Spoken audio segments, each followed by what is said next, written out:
alternative experience. The alternative experience. The alternative experience.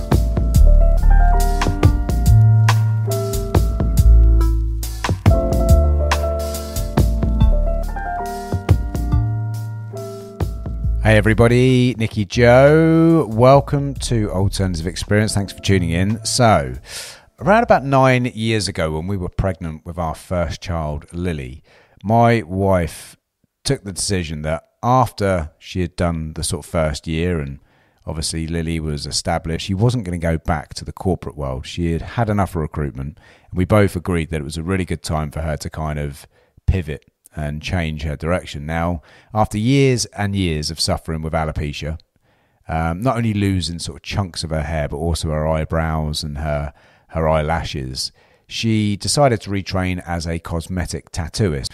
Now, in hindsight, looking back, this was probably her first pivot point, finding this life of alignment that we've both been searching for, you know, the balance that we've been looking for in the last 8 or 9 years.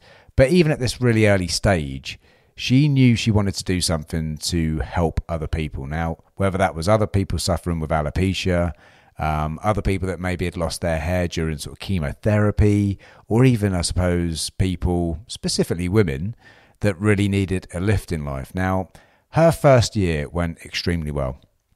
So well, in fact, that she was awarded the best newcomer in her first industry awards, and that was voted on by her peers. Now, in a really short time, she had really disrupted the industry and grown her customer numbers to silly numbers in such a short period of time, and that was amazing.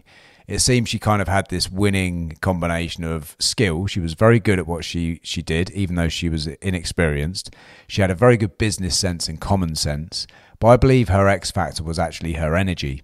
Now, even as far back as then, it was something that anybody that sort of met Amani would comment on. They would sort of mention her incredibly warm and welcoming energy. And this is something that she's really leaned into in more recent years as she's developed her own business offering.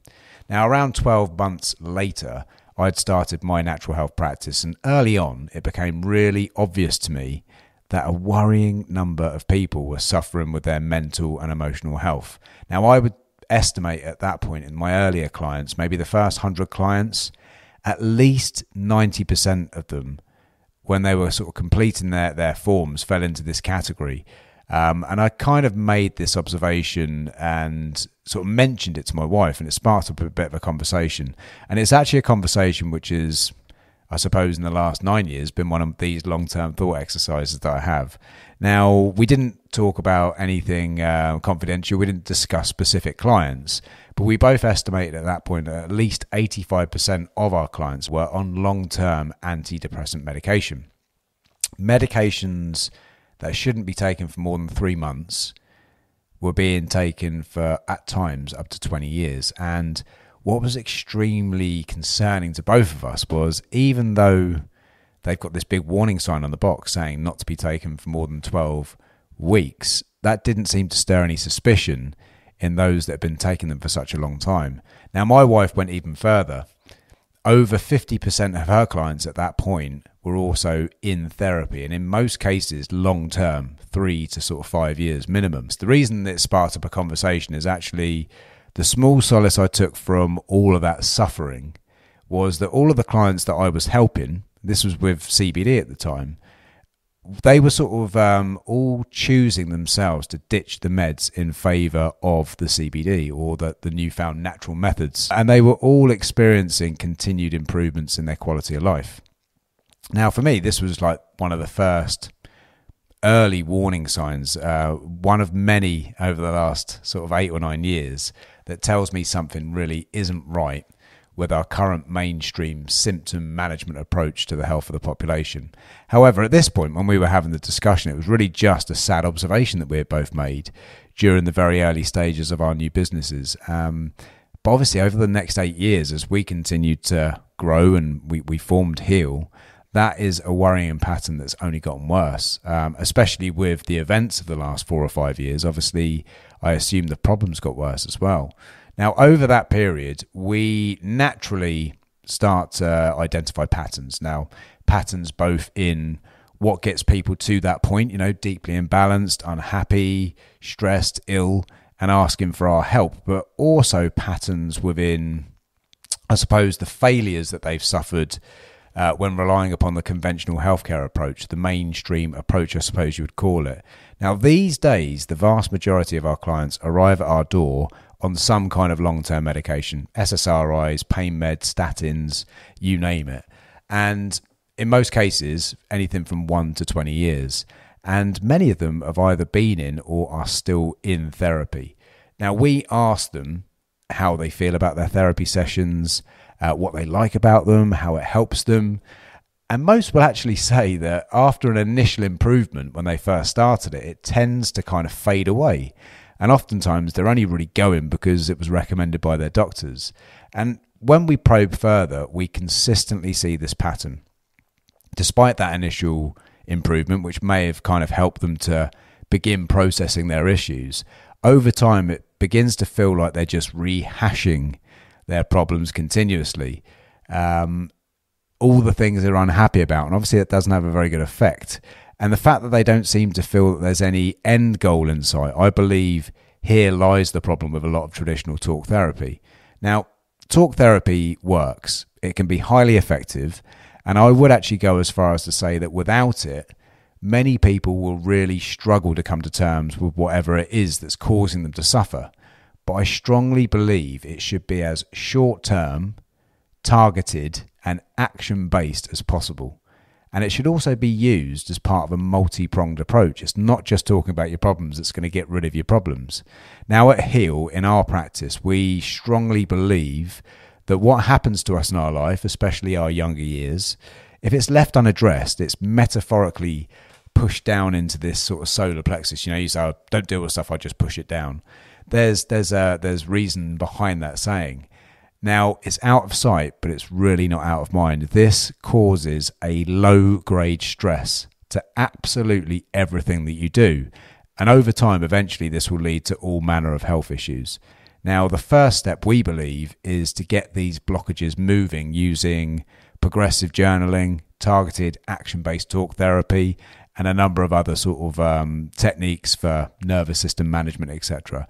But once they're identified and indeed sort of moving, we then turn the focus onto releasing them through acceptance, transformational breathwork, release sessions, meditation, even NLP if necessary. We certainly don't recommend that our clients just continuously hash over these issues, never allowing themselves to move on. We sometimes even go as far as to invite them to look at these experiences as if they're anchors, which only kind of continue to provide them with the excuses and the reasons that they need to ensure they never really break free and move on. Now, obviously, every single individual is different. Some of our clients love their therapy sessions with a psychotherapist. Some of them, it helps them keep things off their chest. But when it comes to clients that I have that have either suffered like extreme trauma, or they're struggling with mental health, low self-esteem, limiting beliefs, and traits such as like chronic procrastination, most will report back to me that it seems counterproductive over time. And while this may only be observational, another one of my long-form thought exercises, as I say, I'm not alone. A growing number of traditional therapists do seem to be sharing this opinion, and many of which are actually jumping into the frying pan and appearing on sort of quite large podcasts to sort of, I suppose, opine that as well.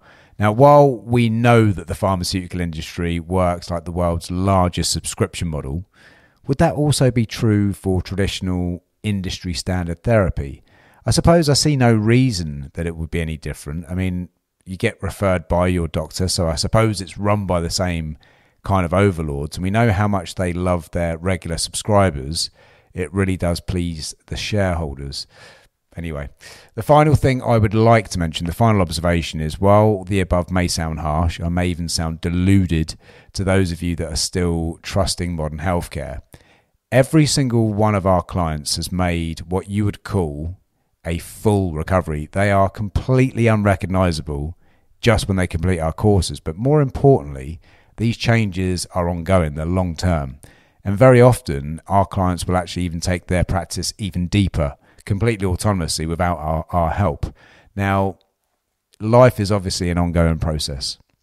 And you've got to continue to work on yourself. And you've got to continue to try and deal with the challenges it brings in the correct manner to ensure that you can optimize and stay on top of it. But every client that we have seen, bar none, that's kind of been in the traditional therapy model has made the same observation. It's their words, not ours. Now, our action-based talk therapy and overall coaching programs are set up intentionally to be completed within 6 to 12 weeks. And up to this point, we haven't had any relapses yet. Touch wood. And for me, I suppose the proof is in the pudding. But what are your thoughts? Have you been in therapy? Are you currently in therapy? Do you take antidepressants or any other long-term medication? Does it work for you? What's been your experience? Does any of what I've said above resonate with your experience at all? I'd love to hear your perspectives. It's something I think is really important that we start talking about. So like, share, comment, and if you haven't already, subscribe, guys. But until next time, thank you for tuning in. Peace to you all.